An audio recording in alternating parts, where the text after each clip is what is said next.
Aquarius, hi! Welcome to Mr. Queen PH. Titingnan natin ang energies na inyong love life ngayong February 2026. General reading, pwede ka makarelate, pwedeng hindi, just take what resonates.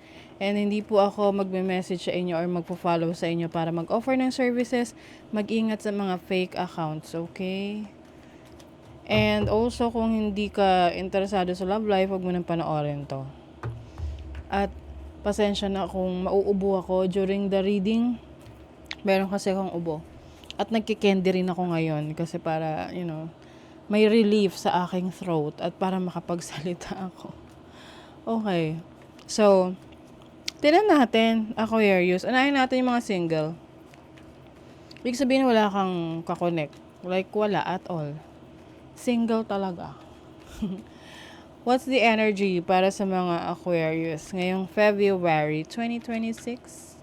Para sa mga single dyan. Oh. Okay. May magbabago sa sitwasyon ninyo. Possible na merong person dumating sa buhay ninyo the moment that you change location or you change something sa situation mo. For example, lumipat ka ng bahay, lumipat ka ng trabaho, basta may shift, okay? Pwedeng nag-abroad ka, ganun. So, pwedeng magkaroon ng romantic partner for you. I also see na this can be a foreigner. Can be a foreigner. Medyo mag-ingat lang kasi maraming options na darating sa'yo. Kaya lang, hindi lahat yan sila ay merong magandang intentions towards you.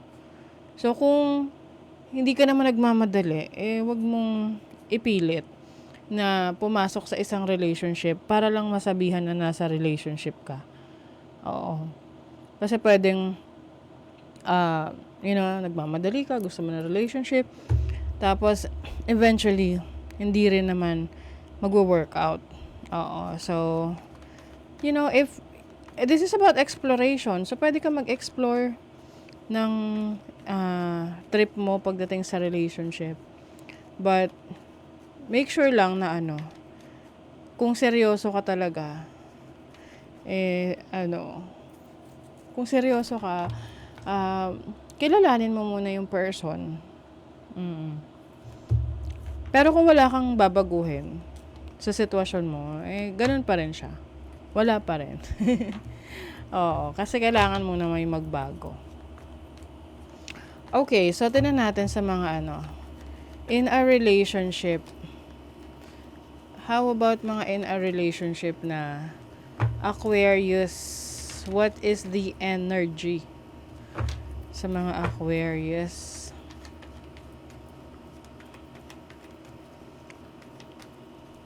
Love life, February 2026.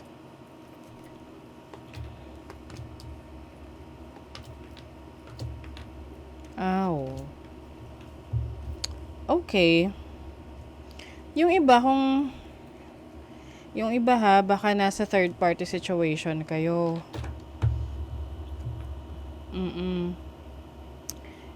Medyo mahirap yan pag may involvement kayo sa third party situation. Ibig sabihin nito, it doesn't have to be naman na actively in a relationship ka. Pwedeng may gusto ka sa may asawa or may asawa ka na, may gusto ka pa sa ibang tao, ganon. But it doesn't have to be naman na totally meron kayong official na relationship. Okay? Kasi pwedeng kaya nangyayari yan kasi na-attract ka sa iba kahit may asawa ka na is because maaring may mga kakulangan yung asawa mo na hindi niya nabibigay sa'yo at nakikita mo dun sa another person. And vice versa. No? So, pwedeng yung person that you're dealing with may asawa na, nakikita niya sa'yo yung mga kakulangan ng asawa niya. Kaya nagkakaroon ng connection. Okay? But, of course, lahat naman ng ginagawa natin may consequences. Good or bad. Okay? So, importante lang is aware ka sa possible consequences. And if in case mangyari yun, you will take accountability. Full responsibility. Okay? So, you may be dealing with an Earth sign, Taurus, Virgo, Capricorn. Yung iba kasi rito, pwedeng kaibigan nyo eh. Oo. Oo, kaibigan ng jowa mo. So, kumbaga, hindi na iba yung tao na yon sa buhay mo at sa buhay nung ninyong magpartner kung ikaw yung merong nagugustuhang iba.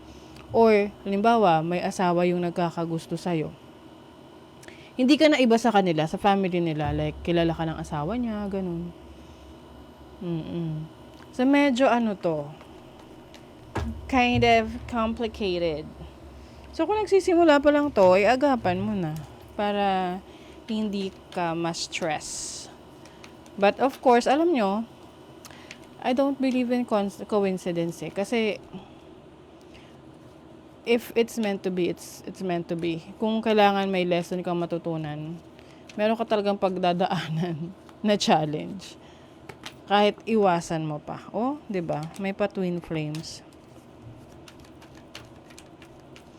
May energy dito na gusto mong umiwas. Oh my God. Oh. Alam mo, itong energy ng separation, ito is like longing for that person. May longingness. Na, ibig sabihin merong distance sa inyo. Na, alam mo yung nagdi-daydream ka, what if wala siyang asawa? Or what if wala akong asawa? We're both free to love each other. Naghahanap ka pa nga ng signs eh. Timing factor. So, you're waiting for the perfect time? Meron bang ganon? 'Di ba? Merong limitation itong relationship.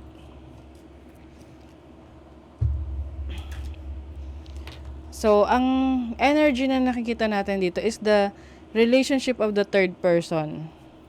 Hindi dun sa first person. No? So, halimbawa, may asawa ka, yung connection mo dun sa another person na nagugustuhan mo, or halimbawa, may asawa yung kakonect mo, yung relationship ninyong dalawa, hindi yung relationship nilang mag-asawa. Okay. Okay. Ang hirap magsalita ng ubo kasi halfway through napuputol yung words. So, ganun pa natin. Aquarius love life. February 2026. Letting go. Release control and let things unfold naturally. Okay. So, minsan kasi gusto natin na kontrolin yung sitwasyon. Pero sa totoo lang, limitado rin yung control natin kasi gaya nga ng sinabi ko, if it's meant to be, it will be. Kung ano yung lesson na kailangan mo matutunan, matututunan mo yan. Kahit ano pa yung kailangan mong pagdaanan. Oh, di ba may stalking? Merong inaalam, so pwedeng ini-stalk mo yung person mo. Di ba? Or ini-stalk ka ng person mo. Ay, true love. Oh, ito na naman si true love. Meron ring energy rito ng anak. So, pwedeng may anak ka na. May anak siya. Kasi, ang hirap rin, sa totoo lang, kapag nandun ka sa sitwasyon na meron ka ng obligasyon, tapos biglang may nakilala ka na pakiramdam mo, siya talaga yung true love mo. 'Di ba? It's so, excuse me, dramatic. Sensational. Ano pa ba? Basta parang ang hirap, no? Think I already have a big crush on you. Hindi lang to crush eh. Will you listen? There's so many things I want to say to you, but will you hear me all the way out? Will you believe me? So, pwedeng nag-try kayo mag-usap.